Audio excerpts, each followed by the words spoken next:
When you first visited the airfield at the start of your flight training, you might have had a feeling that is common for beginning students.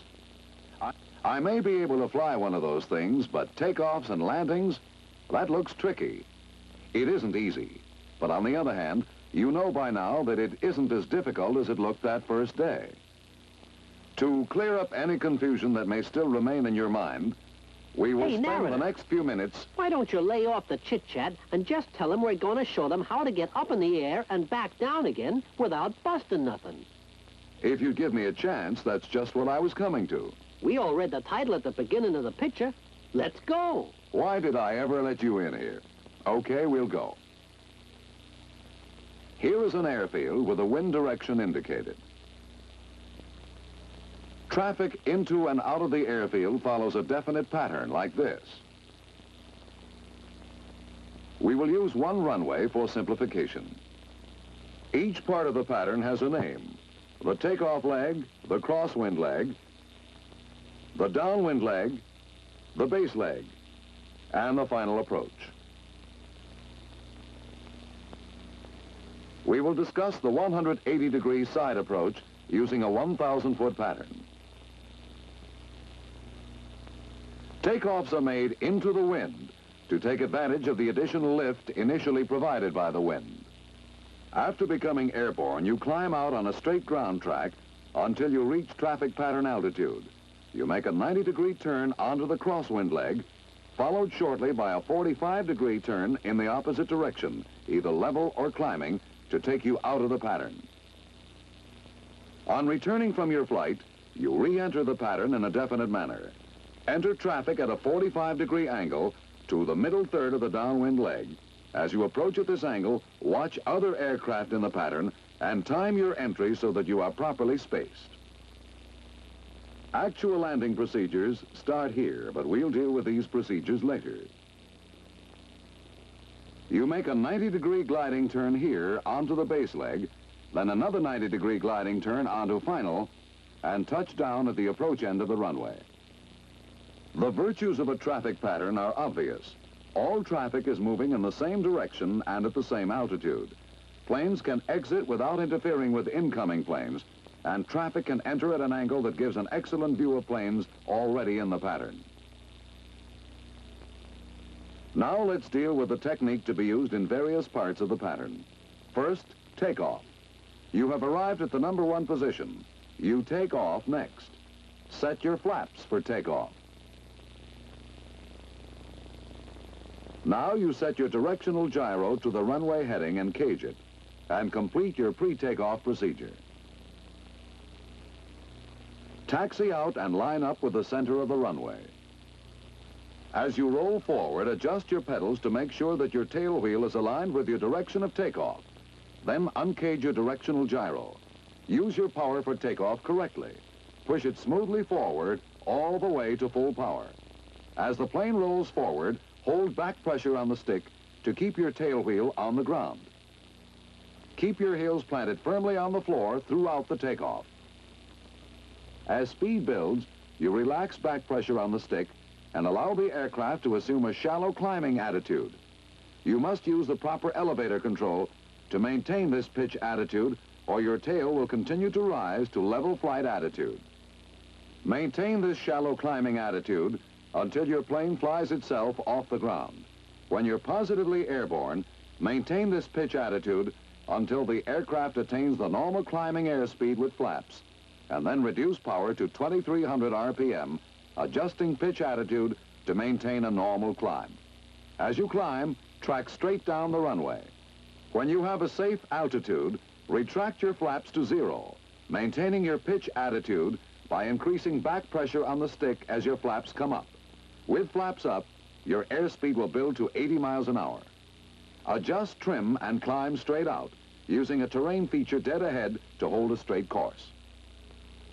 When you reach traffic altitude, clear carefully before turning to crosswind leg. A normal traffic exit is to turn 90 degrees onto the crosswind leg, followed by a 45-degree turn away from traffic. These turns may be level or climbing. Let's take another look at the takeoff. Align the plane and tail wheel with the center of the runway. Hold your stick back and apply throttle in one continuous movement to the full throttle position. Engine torque will tend to turn you to the left, so use right rudder as needed to maintain a straight path. Allow your tail to rise after your rudder becomes effective. During the entire takeoff, your attention is outside the plane. Don't even glance at your controls or instruments. As you become airborne, remember this sequence. Adjust pitch to climb attitude. Reduce power to 2300 RPM. Retract flaps. Turn off auxiliary fuel pump. To simplify it, after breaking ground, think of pitch, power, flaps, and pump. Now let's have a look at the pattern that has to do with landing. As you fly in, check traffic in the pattern. If there is space for you, proceed. If there is not enough space, turn off. Circle back and try again when you see that you will not interfere with any other aircraft in the pattern. Now visualize your plane touching down smoothly. Direct all of your efforts toward bringing that visualization into reality. There is nothing new in the entire procedure. In your practice flights, you have performed everything that you will do in landing. Close your mind to everything else and hold only this picture in your mind.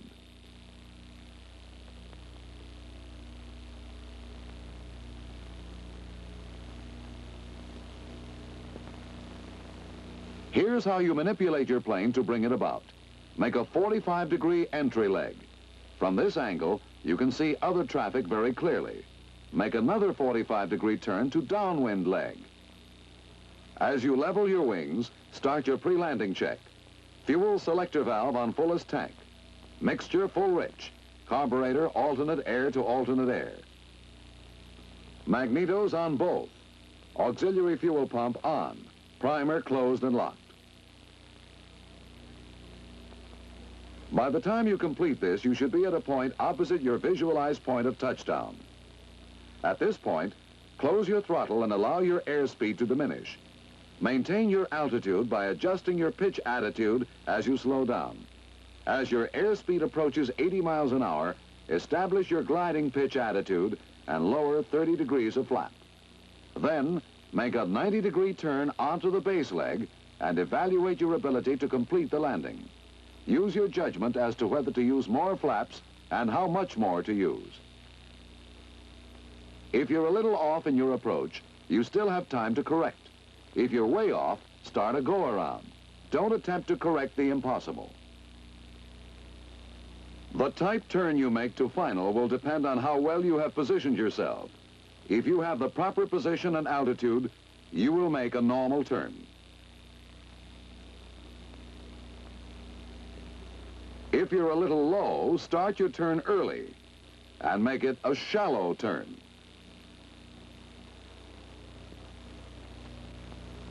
But if you are a little high, delay the turn and lose more altitude on base leg. Make a little steeper turn onto final. Remember, however, no matter how low or high you may be, maintain a normal gliding attitude throughout the base leg and final. Now, gliding in toward your touchdown point, time your round out by recalling what you've learned about landing attitude stalls. After aligning the aircraft with a runway, return the carburetor to ram filter air. Actually, the round out you use to go from this glide to a touchdown is a carefully timed stall. As you close in on your landing site, you change your pitch attitude at just the right rate to make three things happen at once.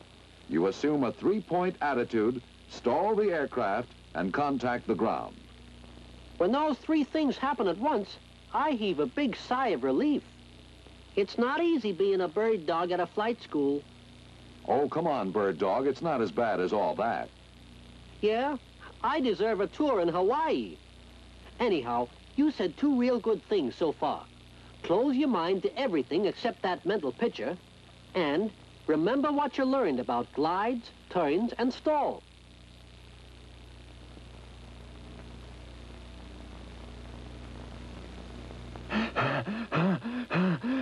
That's the way to do it.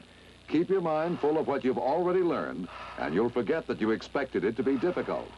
Let's get back to the roundout now. Back pressure properly timed will cause your plane to stall just as it touches down. It will stick to the runway and roll out like it was glued down. Hold the stick fully back and pay attention to maintaining a path straight down the runway. Your rudder and tail wheel are all the directional control you'll normally need. Brakes should be used on the after landing roll only when your other controls become ineffective. Before we review, let's spend a minute on go-around technique. If you're still at altitude and have to go around, simply climb back to the traffic altitude and follow this course parallel to the runway off to one side of it. This technique applies for a go-around anywhere on base leg or final approach. If you're near the ground, apply full throttle and establish a normal climb. If your flaps are lower than 30 degrees, move them back to the 30-degree setting. As you climb, make a shallow turn to clear the runway, then another shallow turn to fly parallel with the runway. Stay parallel with the runway until you turn onto the crosswind leg. And don't do the same darn fool thing twice in a row. You're reading my mind, Bird Dog. Just thinking about Hawaii got me all pepped up. Put on that drawing, and I'll show you how to do a fast review. Right. Line up with the end of the runway and pour on the coal. From now on, don't pay attention to anything but rolling straight. When your tail gets light, let it come up. After you break ground, set up a normal climb attitude and ease off throttle to 2,300 RPM. When you're high enough, fold in your flaps and turn off your fuel pump. Then trim your elevator and climb out straight. After you're clear, turn onto crosswind. Check everything, then turn out a pattern. That's a takeoff. For a landing, look for other planes, wind direction, and everything else that can affect you. Make a 45 and continue to keep looking around. See that plane down there? That's you greasing it in. You're going to set it down so smooth your instructor won't know he's on the ground till he wakes up in the snack bar. Right along here, make your pre-landing check. Then, opposite the touchdown point, cut your throttle. When you've slowed down enough, put on 30-degree flaps and establish your glide. Turn on the base leg. If you're going to make it, go on. If you're too far off to correct, go around. Now, depending on your altitude and position, make a normal or a steep or a shallow turn onto final. When you feel it in your bones that the time has come, bring the stick straight back in one movement and round out.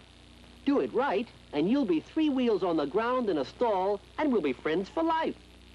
On the ground, steer right down the white line. And now, aloha, friends. I got orders for Hawaii. You can't leave now, Bird Dog. We've still got another picture to do. I can see them grass skirts waving now. It's on Forced Landing. And the surf at Waikiki. Forced landings? That has to do with my life and limb. Count me in. I'll be here.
Wow!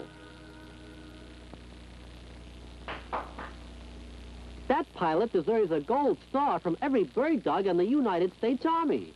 He didn't even sprain your ankle, did he, Bird Dog? He sure brought it in, straight ahead. That's the best way from a really low altitude. Forced landing. Those two words seem to get a lot of students really shook up. They cause many a student to tense up and forget everything he's learned just when he should be at his best. Tell him how to keep cool. All right? Remember this. Forced landings are just as much a part of flying as any other maneuver, and your odds for doing a good job are greatly reduced if you allow tension to take over. Since emergencies can't be avoided, form this habit. Whenever you're flying, keep a small part of your attention on locating places where you could land if you were forced to. As you locate these emergency sites, form a plan as to how you could land on them. Avoid flying over this sort of terrain if possible, and at any rate, fly at considerable altitude to give yourself plenty of glide range. Watch closely now, and we'll see how this student handles a real emergency. In a few seconds, his engine is going to quit. He has about 30 hours of solo behind him, and his instructor really poured on the simulated forced landings. His reaction is automatic, just as it should be. He immediately establishes a glide and starts looking for a suitable landing site. There's one ahead. There are other sites that are possible and perhaps better, but this one is chosen because he knows that he can reach it easily. He can make an approach just as though he were landing in a familiar 180-degree traffic pattern. This is a big benefit. Always try to select a site with an approach that is simple and familiar. The type turns you make on your approach depend on your position and altitude. If you are low, start your turn early, which will necessitate only a shallow bank. If you are too high, continue to fly on base leg, losing altitude all the while. This will result in a steeper turn to final. Don't spread your ability too thin by trying a complex or difficult approach to what may only appear to be a more suitable landing site.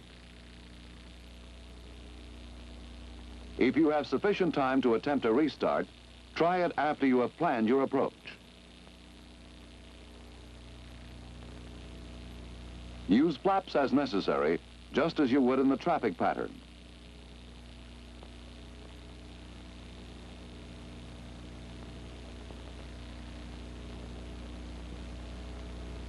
After you've turned on to final and made your last flap adjustment, turn your gas off.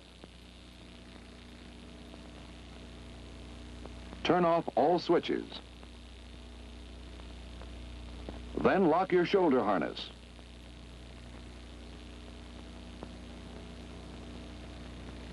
Make a normal roundout and touchdown. As you contact the ground, pay close attention to directional control. It may be necessary to avoid rocks, holes, trees, or cows. Do it with smooth pressure on your brakes to help stop the plane as soon as practicable. Here's one guy who's glad that his instructor cut the throttle on him plenty of times. Practice and planning, that's the key to everything in flying. One thing you gotta know about in forced landings is how wind affects a glide. Why don't you fill him in on that? All right, let's try it this way. The distance you can cover over the ground in a glide is directly affected by the direction and velocity of the wind and your altitude. With no wind, you would glide to a point here. With a headwind reducing your ground speed, the distance you can cover over the ground in a glide is reduced, since your ground speed is slower while your airspeed remains the same. With a tailwind, you can travel a greater distance over the ground from the same altitude, since your ground speed is increased by the velocity of the wind.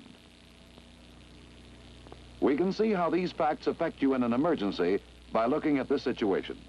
There are possible landing sites in all directions from the plane, and all are about the same distance. If there is a strong headwind, the best choice as far as reaching the site is concerned is to make a 180-degree turn and use the field you have just passed over. Consider the effect the wind will have on your landing. Think about it now, not after you've committed yourself.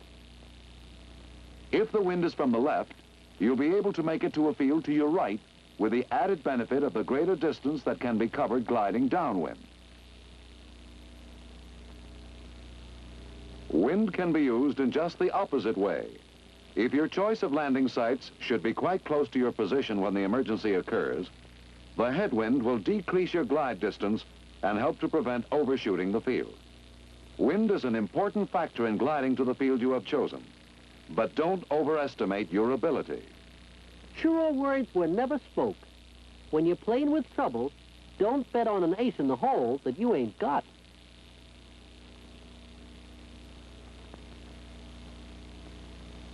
If you're at low altitude and aligned with the field, use the straight-in approach.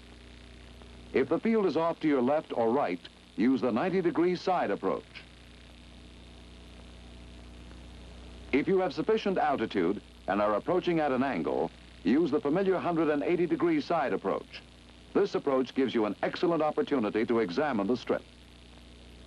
This time you are directly over a strip with sufficient altitude. Use the 180-degree overhead approach. If your heading is in the opposite direction, use the 360-degree overhead approach. The biggest advantage in these approaches is that they result in a base leg and final approach that you have flown many times. One more emergency approach is the S-turn approach. When you are over the area of your base leg, but too high for final, use this approach. Lose altitude in one or a series of S-turns. You can turn onto final from any point on the turns when you have the right altitude. The turns should always be made toward the field. Never get into a position where you cannot see your landing site.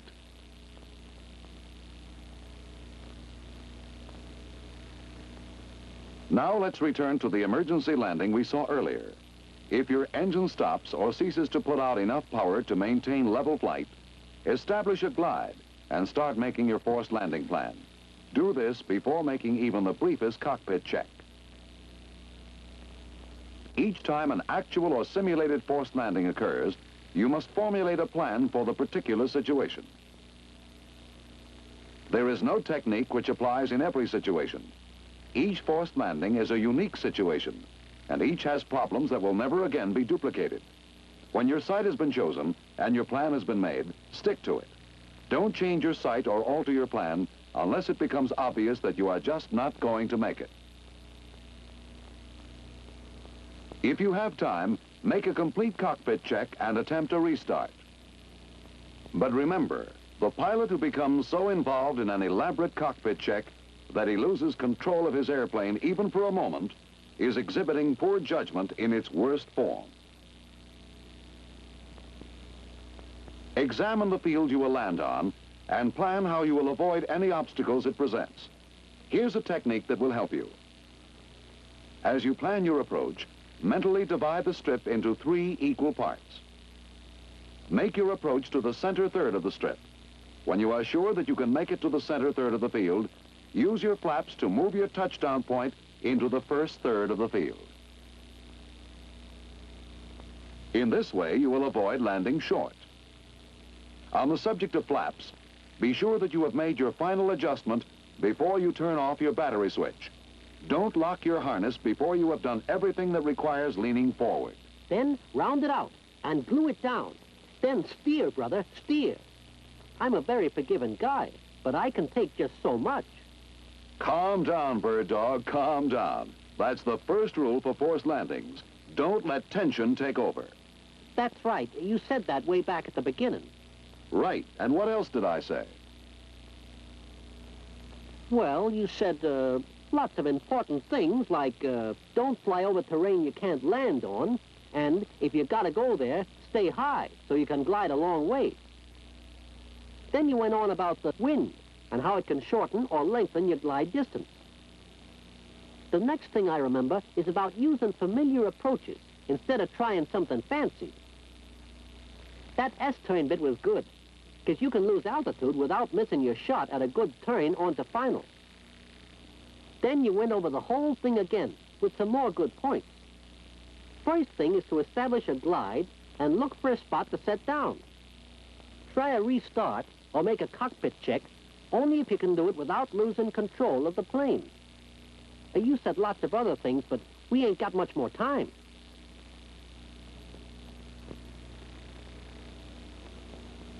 Well, if you don't say something, you ain't going to get the last word like you always do.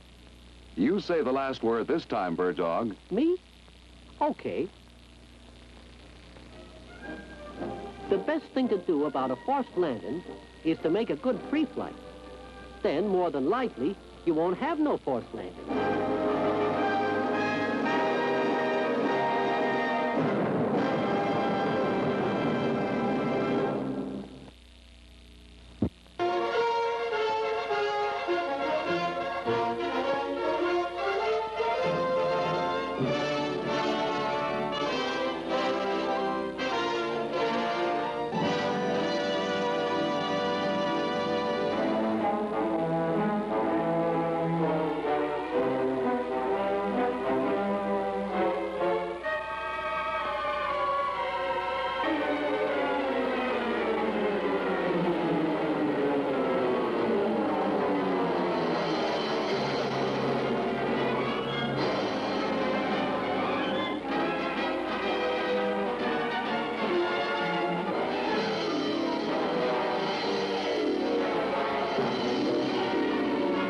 This accident could have been avoided, but the student forgot what his instructor had taught him.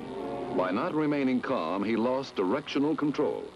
His use of ailerons, rudder, and elevator during the after landing roll Before you get lost in the nuts and bolts, I gotta set these guys straight on something. Bird Dog, are you here again? I thought maybe I could get through one film without your able assistance. Okay, I'll shut up. But first, I gotta say something. That's what I mean. You can shut up and say something at the same time? All right, go ahead. Look at this mess. Pay attention now. This Bird Dog is just barely worth fixing. But the guy who was flying it didn't even get a scratch. I ask you, is that fair? It may not seem fair to you, Bird Dog, but it's a good thing for students to know about. Aviators are practically never injured in landing accidents. Out of 316 planes damaged by loss of directional control, the United States Army Board for Aviation Accident Research reports only 2 aviators injured. Only 2? And 316 planes mangled? That's right, 2 injuries in a little over 3 years. 316 planes? What about them? Repair and replacement of those planes cost the Army $750,129. $750,000? $750,000 $1 bills? This picture better be good. Let's get going. Most of these accidents were caused by 2 common problems: lack of confidence and overconfidence. Let's take 2 of them one at a time and find out why they occurred. The first accident happened because the student had a deep-seated doubt of his ability to handle the aircraft in landing. As he flies base leg, he's calm and capable, but he gets himself into just the situation he'd hoped to avoid. He turns onto final too soon, and now he must try to readjust his position to align himself with the runway. The old panic takes over. As he comes in, he's so eager to get it on the ground that he rounds out a little high, and as the plane stalls, he bounces. He adds throttle for a go-around, but at that moment the plane touches down again. Now look, his feet are on the brakes. The plane swerves and he slams it in rudder and aileron to correct. The right brake goes down hard.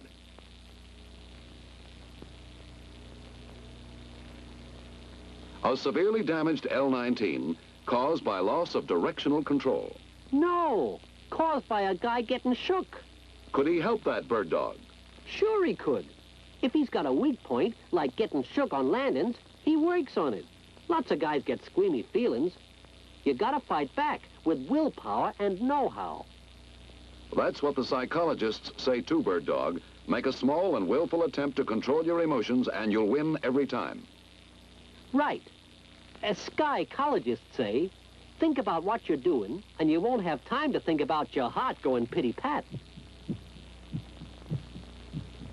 Guess you should know about psychology, Bird Dog. Now let's get on to the next case. The student who was overconfident. He came within inches of totally destroying an L-19 because he was too sure of himself. He was shooting landings in a light crosswind and doing a good job of it. 6 times out of 6, he'd set it down perfectly, right on the mark without a bounce. This time, as he approached runway control, he couldn't resist taking a look, making sure they appreciated his ability. Now watch as he unknowingly centers the stick. The plane starts to weather vane. He feels it going, but it's too late. Man, that was an action-packed fit. I'm sure the student thought so too. Maybe this has taught him a lesson, but the price is too high. He knows now that a landing is not complete until the plane has slowed to taxi speed. Know what? What, Bird Dog? This guy and the other guy both got the same trouble. Neither one had his mind in what his airplane was doing. You're right, Bird Dog. The key to directional control is absolute concentration on one thing, your course down the runway. Maybe you should review the controls they use on the ground. All right, let's start right at the beginning. First, let's list the controls which maintain direction on the ground. The rudder and tail wheel, brakes, ailerons, and throttle. In addition, the elevators help these controls to do their job by keeping the tail on the ground. Let's deal with them one at a time. The simplest definition of directional control is that it is the technique of keeping your aircraft aligned with the center line of the runway throughout the after-landing roll. After touchdown, and up to the point where you slow down, you're chiefly dependent on your rudder for directional control. As long as you have sufficient speed to provide air movement over the rudder, it will turn your plane.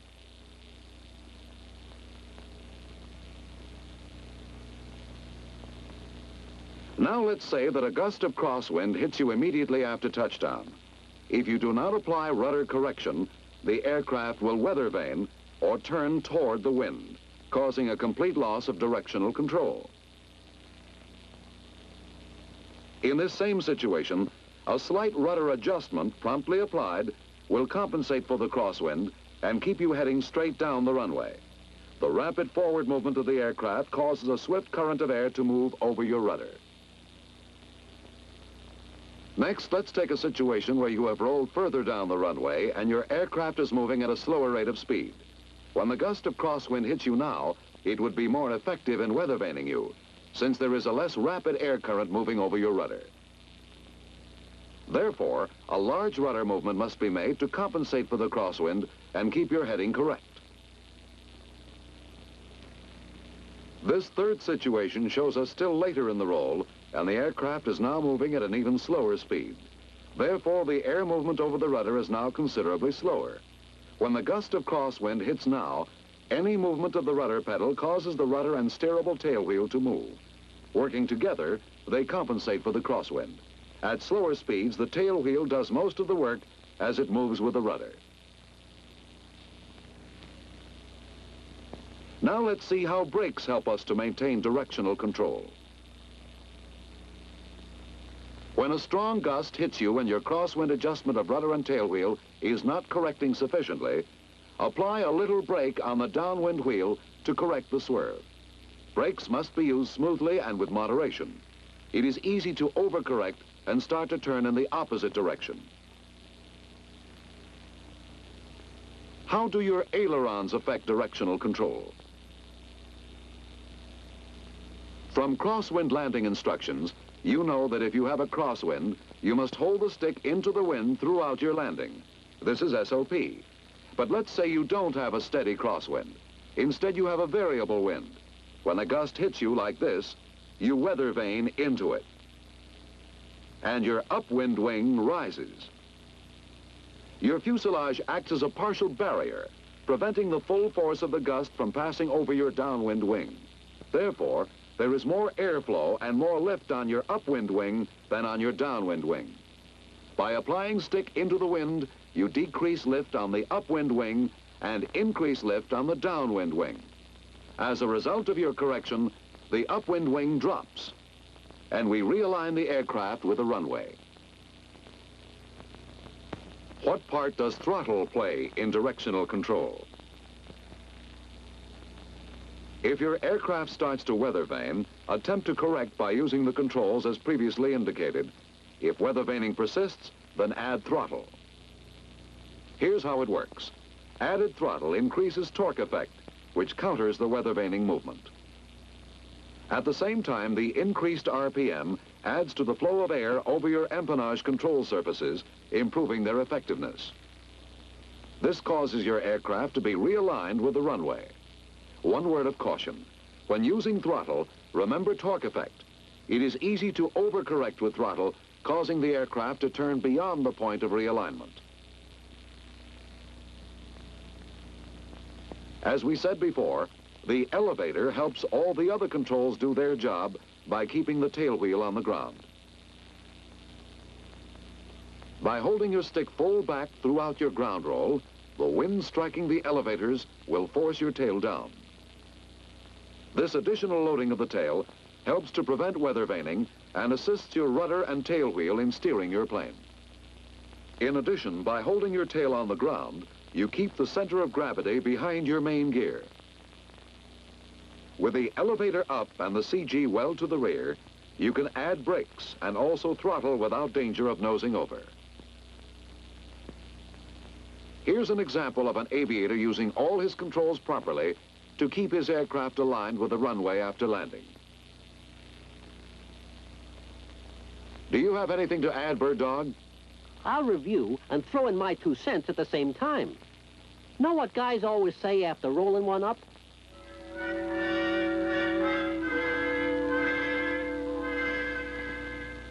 I don't know what happened. I had everything under control, and the next thing I know, I was sitting there in a pile of busted machinery.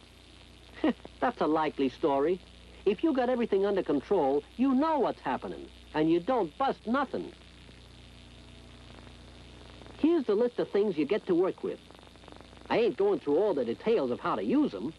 I'm going to give you some hot tips from my long years of experience. First, rudder. The rudder's good as long as you're going pretty fast, and it would seem that your tail wheel would take over when you slow down. But the tail wheel may not do it all. When you're slowing down, use the brakes if you gotta. But don't stand on them. No panic stops.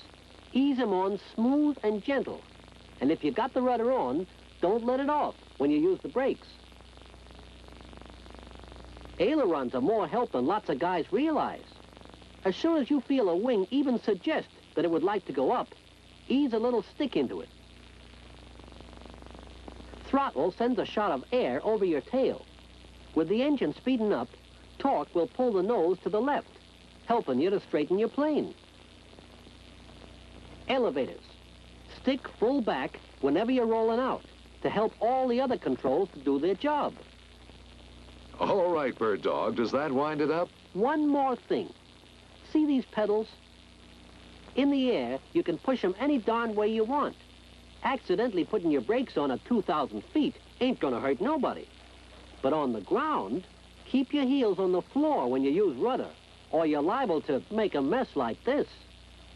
Pilots don't get hurt in ground loops, but us guys do.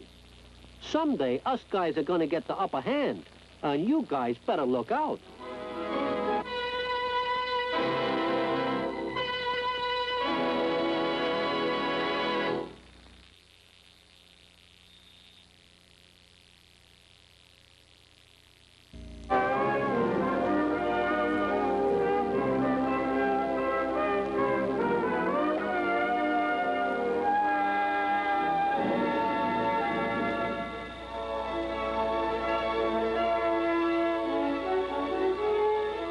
The atmosphere is a magnificent sea of air. But like the oceans surrounding our continents, this immense canopy stretching over them has its own share of natural dangers. Hailstones can cause structural damage or even structural failure.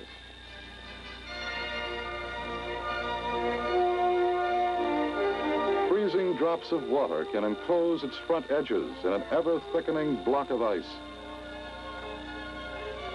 Reduced visibility can tie a blindfold over the eyes of its pilot when he's trying to land. Lightning can burn out its electronic instruments. Violent turbulence can sometimes cause complete loss of control. Your weather flight problems will sometimes be associated with clouds of one type or another, and in order for you to anticipate these common sky objects, you must be able to identify them.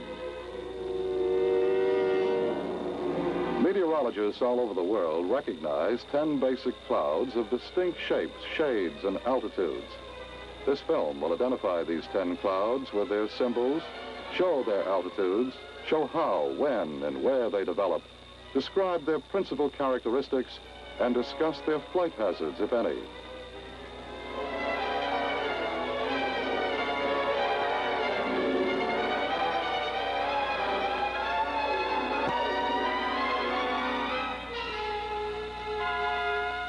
All clouds are created by the condensation or sublimation of moisture in a cooling atmosphere. Whether this moisture steams from the spout of a boiling teapot or evaporates from a water surface.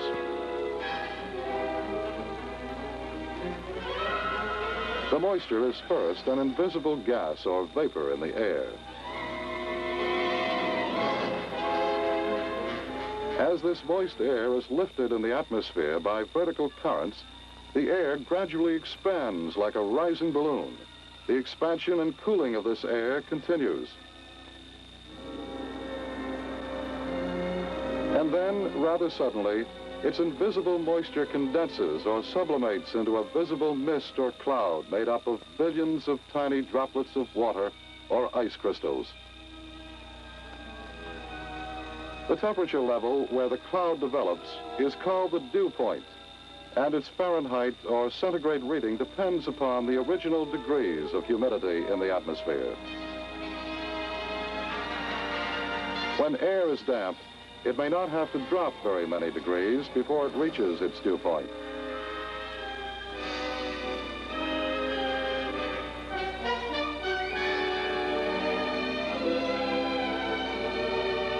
Dry air, on the other hand, may cool many degrees below freezing and not become saturated.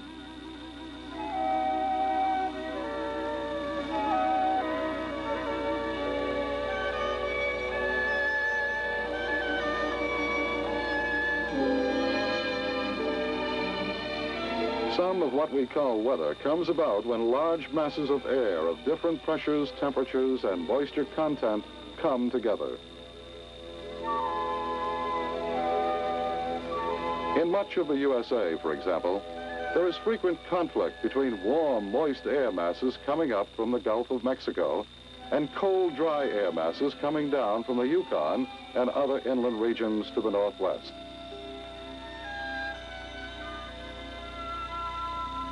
The boundary between these air masses where they come in contact is called a front. When neither air mass pushes into the other, the front between them is called stationary.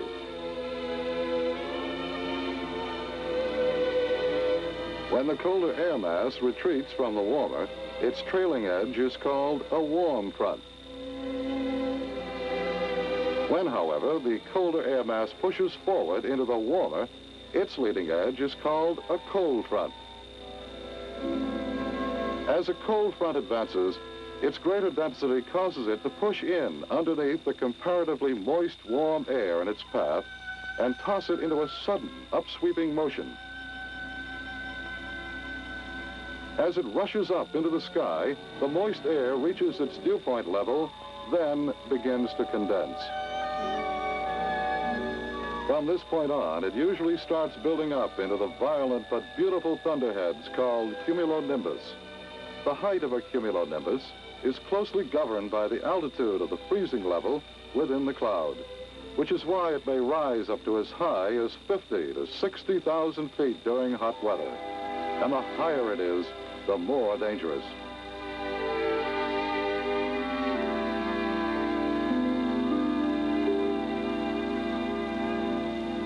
Fortunately for those of us who fly, the outer limits of these atmospheric powerhouses are generally clearly defined. The furious up and down drafts of the cumulonimbus generally lead to short but heavy cloudbursts of large, drenching raindrops directly below its forward portion. Higher up in the cloud around the freezing line, they frequently produce hail, which, if heavy enough, falls to Earth.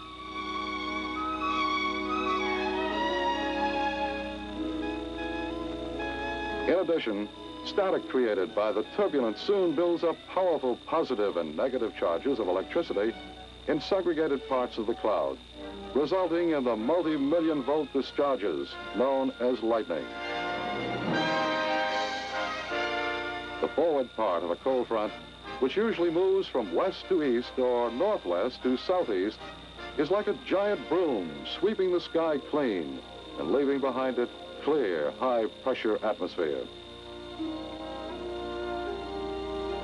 Small, localized warm spots in the countryside may, however, create minor updrafts of air, resulting in the puffy white clouds called cumulus. There's a bump in each of these miniature thunderheads, but they are usually easy to avoid. When, however, these cumulus clouds form an unbroken rank, and it is necessary to fly through them, the safest, least turbulent altitude range is between 4,000 and 6,000 feet above the ground.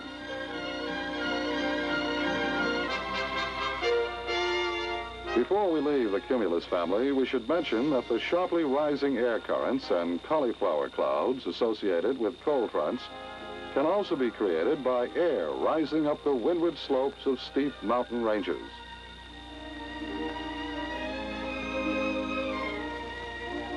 When a warm front advances, it leans forward for several hundred miles. The warm air drifts up over the cooler, heavier air at a rather flat angle. Here we will see three high clouds. Cirrus is one of them, often called mare's tails. The cirrocumulus forms as flakes and is called a macro sky. Cirrostratus clouds may give the sky just a slight milky appearance. The altostratus is usually a bluish-white cloud letting through a weak, watery sunlight. The altocumulus forms into puffy white rolls. Nimbostratus is a thick gray, shapeless cloud that produces light rain or snow. Stratus is a gray cloud creating low ceilings and poor visibility. Stratocumulus is somewhat like a low altocumulus. Let's review these clouds and altitudes. Cirrus, above 20,000 feet. Cirrocumulus, above 20,000 feet. Cirrostratus, above 20,000 feet. Altostratus, 6,500 to 20,000 feet. Altocumulus, 6,500 to 20,000 feet. Nimbostratus, below 6,500 feet. Stratus, below 6,500 feet.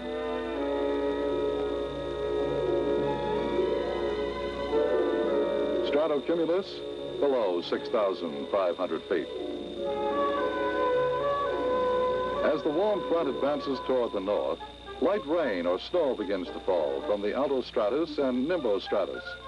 The evaporation of light rain will often cause saturation and condensation that will lower the ceiling.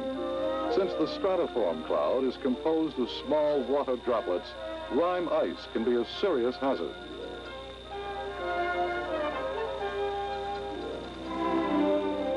Icing can take place anywhere between 0 degrees centigrade and minus 20 degrees.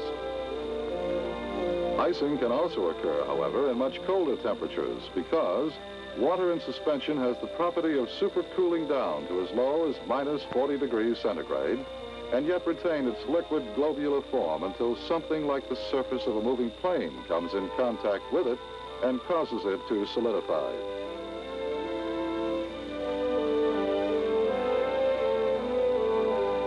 In the thinner, higher type of altostratus clouds, droplets of water can solidify on the leading edges of an aircraft without losing their globular or spherical shape, thus creating rime ice, which is granular in structure and therefore sufficiently brittle to shake off under the stress of flying.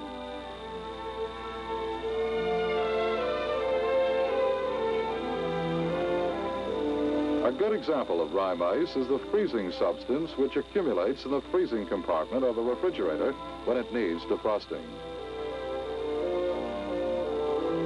Calm wind, smooth flying, and continuous precipitation are characteristics of the stratiform clouds in addition to rime ice. Cirriform clouds are composed entirely of ice crystals. Therefore, no ice will form on aircraft while flying through these clouds.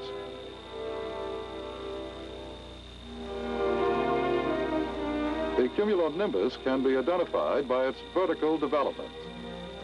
Altocumulus and stratocumulus have a shadow between each roll. Cumuliform clouds have turbulence within them. In this cloud, clear ice will be encountered between 0 degrees centigrade and minus 10 degrees centigrade. Rime ice will form at temperatures below minus 10 degrees centigrade.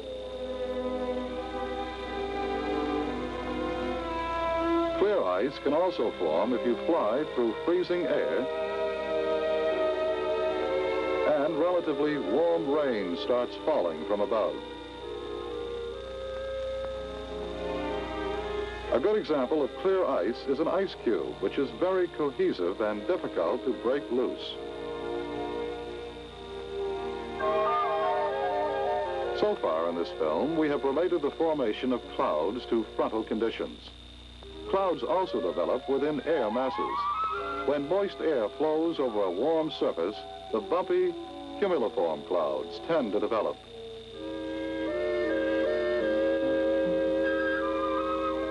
On the other hand, moist air flowing over a relatively cold surface tends to create the horizontal stratiform cloud types.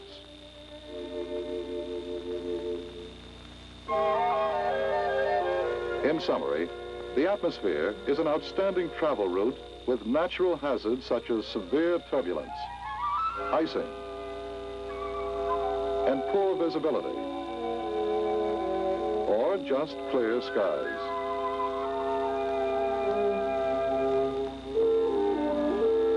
Among all the many varieties of clouds, there are 10 basic types which are recognized internationally. If you learn to recognize these 10 cloud types and their symbols, you can avoid or minimize their hidden dangers. Let's review them. The stratocumulus is rippled in appearance.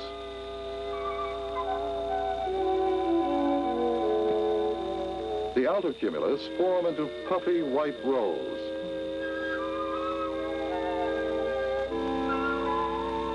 The altostratus is a bluish-white cloud letting through a weak, watery sunlight. The cumulus is a vertical-type cloud with a flat base. The cirrus form into feathery white clouds, and from the ground they often resemble mares' tails. Stratus is a gray cloud, creating low ceilings and poor visibility. Cumulonimbus, or thunderhead, produces lightning, hail, and rain. The rare cirrocumulus forms in flakes or patches. The nimbostratus is a thick, gray, shapeless cloud that brings light rain or snow.